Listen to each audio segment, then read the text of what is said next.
in terms of the level of the Dow. And now we have the whole issue of the auto companies and stuff looking for $25 billion. Now, I want to get into that particular issue about should the Congress or should, Americans want to support the auto industry. But before I ask you that question, I want to premise this by saying that Capital One got $25 billion, Merrill Lynch got $25 billion, okay? All these other corporations, these banks and stuff got all of this money, and you ain't seen nobody in the house not get put out in the street. So now that I said my biased opinion, do you think the auto industry should get $25 billion also? Well, you know, I think I can't really make a comment definitively one way or the other, only because I understand the impact of them not being bailed out. You know, the amount of jobs that'll be lost, you know, a major force in the economy, you know, disappearing as many have. I mean, it's actually really scary if you look at all the existing businesses that are going out of business, you know, just because of the economy.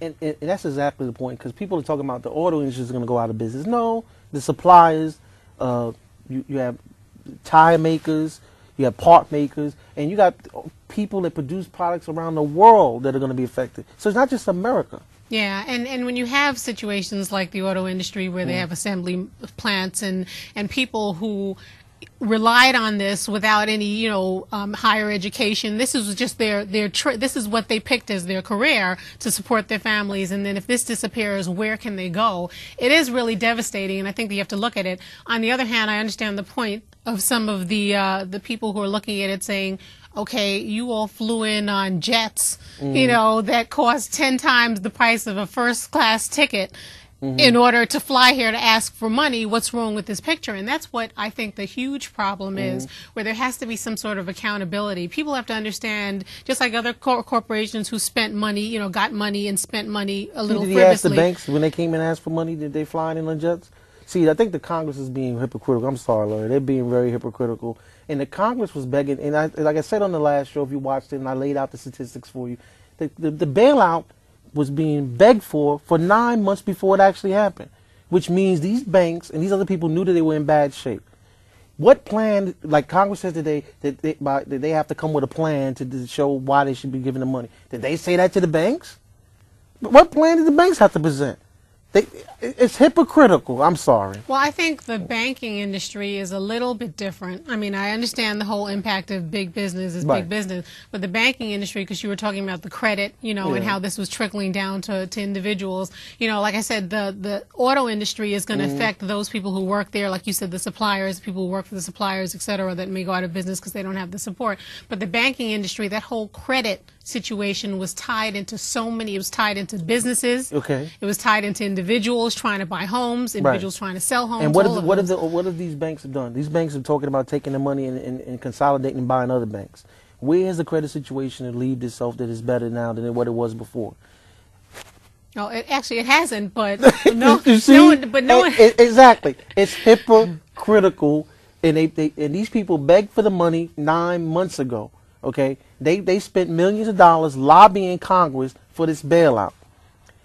All of them, 4, 5, 100,000, 200,000, 4, 5, $6 million begging for money. So they already knew what was going on, and they had 9 months to plan something. They didn't do anything. They're hypocritical, and I think that they're not looking out for the auto industry, first of all, which is an American institution, and I don't say that lightly.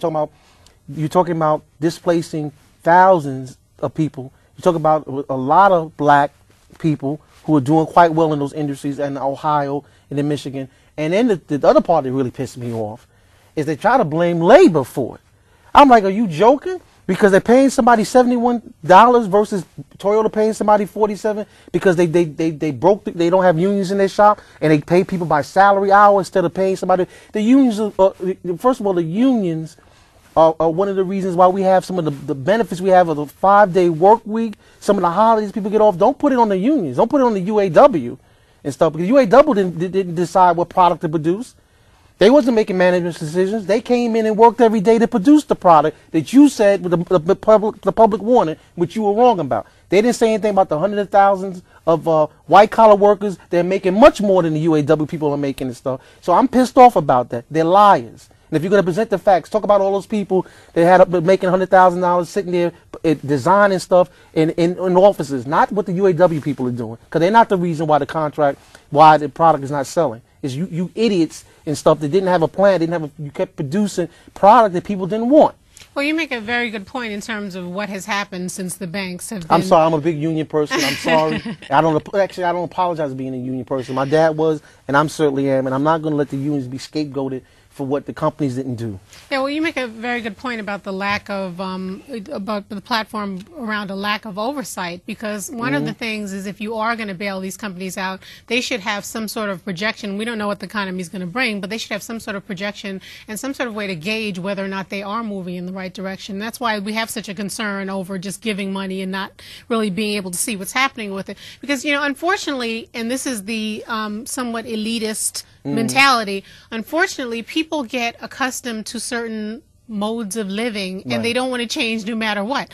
I mean, we see it now. I mean, nowadays we see people who went from having no money that marry a basketball player and then all of a sudden they can't survive on less than $100,000 a month. You know, so people get to that point where they just have to have the finer things in life without making sacrifices, and that's fine if you're using your money, but if you're using somebody else's money, there really needs to be some sort of oversight to gauge it.